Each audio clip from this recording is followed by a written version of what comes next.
Greetings from Titania's realm at Sacred Space, or Sacred Space at Titania's realm. Same thing, really. The time is 5:53 p.m. on the 11th of December 2025. I'm exhausted. I've just not long ago finished fixing up all my little petticoats and putting new elastic in some of them and mending the holes in some of the quite threadbare fabric and sewing down seams that had come unravelled and working on the crazy patchwork one some more. And then I decided I don't have a pincushion. It was driving me mad not having a pincushion. So then I thought, perhaps I'll make one or buy one cheap, I thought, I've got a sewing machine. I could make one. And I hesitated about it because, fear of failure, fear of success, people of Earth. And then I thought, well, I'll look on Pinterest. So then I had to spend ages getting into that app and getting a new password and faff about with that. That took me forever. So finally I get in, and I was looking at all their ideas for pincushions. Some of them were quite lovely. And I stumbled across this one made from a porcelain half doll. Exhibit A, Exhibit A, Exhibit A. And I thought, I've got one of those. It was sitting on a jar of bath salts.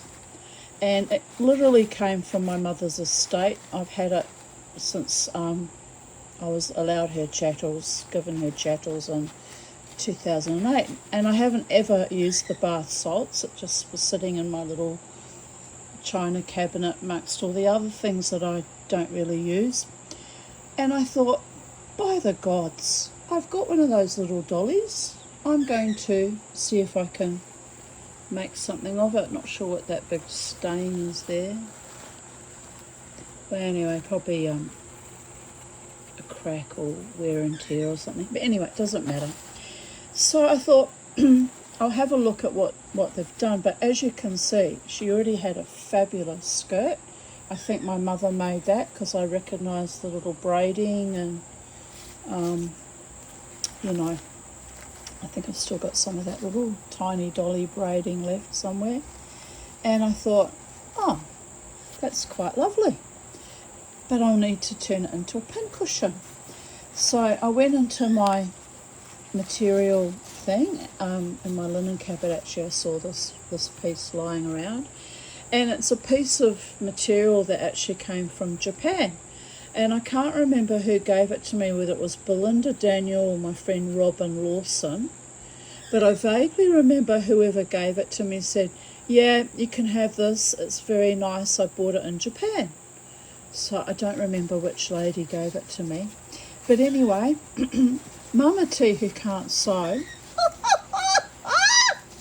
I shouldn't laugh. It's actually quite hilarious. I mean, it's rough and ready because I really can't sew. But I set about cutting, a semicircle. And then I had to, zigzag stitch around the edges just so it doesn't fray and fall apart. And then I gathered it up, and the hardest part was sewing the little lady doll on. But here we are, people of Earth. We now have a very nice pincushion. And I didn't have any polyester stuffing, but I had some batting that Lynn had given me, a long time ago. And it's just been lying around here taking up space, not doing anything. I thought, same sort of stuff, it's just flattened out and smoothed out for batting. So I cut up some of that and stuffed it with that. And here we have, I'm really proud of myself. I know these are silly little things, people of Earth. They're not going to achieve world peace. They're not going to give me back my grandchildren, my progeny after the COVID vaccines. They're not going to, make my children love me again. They're not going to do fuck all, actually. But in the meantime, the Mama T of Titania's realm has a pincushion made from some very unusual fabric. Actually, it was very stretchy, and It's not the colours I would normally wear, but it was only a little small piece of it. But it looks perfect for underneath Dolly. It kind of blends in with her apricot-y, it's not really apricot, is it? What colour is it? It's probably faded. Sort of a pinky tones and then covered by a cream. So it's almost a shame to stick pins on it. But she was never ever going to be used as bath salts. It was just pointless.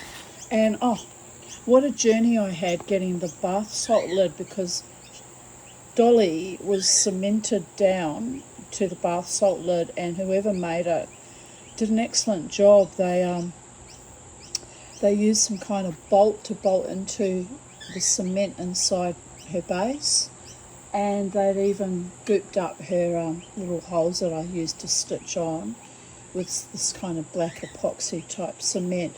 And then on the actual top of the bath salt jar, on the inside, they even soldered it on with quite thick soldered the bolt on. So I had all sorts of trouble getting her off. So what I did was I got my trusty Dremel and I just cut into the soldering, and eventually it loosened up enough that I could reef her off.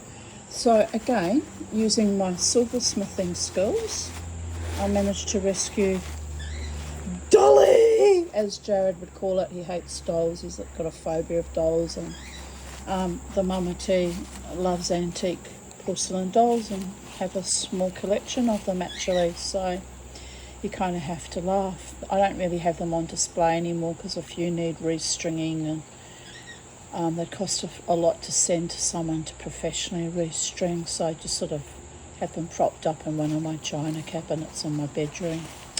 But yeah, they used to all be on display for many years, and my friend Jared would visit me and he'd go, "They're haunted, they're haunted, they're looking at me, they've got demons in them." And of course I'd whack him over the, well, metaphorically whack him over the side of the head. I don't actually hit him. I go, "Don't be stupid." But then one time he did visit, this was in the early years after I left my marriage, and there was a lot of demonic influence because I actually got strangled 3 times between the age of 29 to the age of 35. So I was under full-blown physical and mental, emotional, financial attack. In fact, I was under attack in every vector of my life, and I was not really coping and barely surviving with 2 little children. Anyway, by this stage I had moved to the house. I think it was Logan Lee that he came to visit me at that house, and I had my antique Japanese geisha dolls that had their own beautiful little cases and everything, and they were exquisite dolls, and I really did love them. But I suspected that they moved of their own accord too, but I thought, oh well, I'm under a lot of stress, I'm probably imagining it. So anyway, we were sitting there in the lounge, and they were in their display cases, and we're having a nice cup of tea, and Jared looks up and goes pale. I said, "Why are you going pale, Jared?" He said, "Those bloody geisha dolls have moved." I said, "Oh, don't be silly." He went, "Look at them, Tanya, just watch them." He said, "One is doing like actually a quarter turn, and the other one's kind of waving her fan at me." And I thought, there's got to be a rational explanation, right? Because although we are both believers very much in the spirit realm, in 3D reality, we like to be kind of a bit rationalist, materialist as well. We like to debunk things. So we're sitting there sipping our tea, and I was quietly observing, thinking, I don't see them moving. And I was just about to say to Jared, "Look, Jared, I think you need to get on some kind of therapy because you're imagining things," when I witnessed both of them move too. And I just looked at him, I said, "They just moved." He went, "I told you, that's it. They've got to go. I've had enough awful luck. I've been strangled enough. I've been brutalised enough. I've had enough taken from me. I can't have haunted dolls in the house as well," she says, smiling at this little antique half doll. But I don't think she's haunted. I think she's quite sweet, and I think she's quite happy that she's finally, after lying around my house since 2008, what's that? Mum's been dead for 15 years, so it must be 17 years. Does that maths add up? 17 and 8, 8 and 7 is 15. 17 bloody years she's lived with me. She's finally being repurposed, not as a bath salt holder, which is really kind of boring and weird, but like I said, whoever made it went to a lot of trouble. Had so much difficulty getting her off. But she'll get used a bit more regularly when I do my sewing now with her little Japanese printed bum base.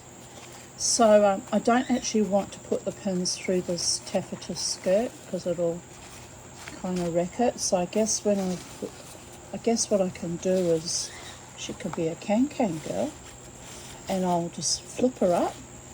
Sorry, but you're going to show off your petticoats, my love. And while she's flipped up like this, she's saying, well, I never! All this fuss about petticoats and now you interfere with mine. But anyway, I'm going to stab her with pins. And it's going to have to work because it's a knock-up job, but it's going to have to work. I'll just put them where I can see them quickly, because I tell you what, I realised when I was trying to work with the pins, doing the first brand new petticoat that I'd made out of brand new material, that the pins not being able to grab them easily was driving me batshit crazy. I like to make things expedient to people when I'm working on projects. Like, all my tools have to be within reach. I have to know where everything is. Otherwise, I just go into paroxysms of utter anxiety and despair and nervousness. So anyway, just sort of share that with you. I'll finish off putting pins in her. And, oh, she just looks so happy and dignified, doesn't she? Oh, yes. You're going to be beautiful. At least I'm not going to destroy your skirt. So one has to think about these things. She's a lady, you know. All right, goodbye for now from Sacred Space, Titania's realm. I'll be back shortly with my daily reading of, at the moment, we're reading Through the Looking Glass. So I'll be back shortly with that. Bye for now. Love to you all. Bye.